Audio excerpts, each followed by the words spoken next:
as a director, it's been fun to watch develop because we started out, one of our residents' sons said he'd like to come out and fly some pontoon planes, some model airplanes off the pond, and I said, sure, and got to thinking when I said, let's make an event out of it. So in a 2-3 day time, we had tethered balloons lined up, and it's just grown since then. Raising my own family, I see a lot of activities, a lot of events, but geared more towards adults. And we wanted an event that anybody and everybody, it's a free event for people to come out and just have a fun day. And so there's lots of activities, lots of things going on, including helicopter rides, the balloon fly out.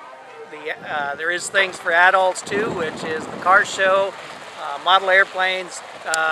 We all turn kid once in a while, and that's so it's just lots going on. It's a free event. It's kind of our thank you for what the community does for us, and kind of shows our mission in serving the community.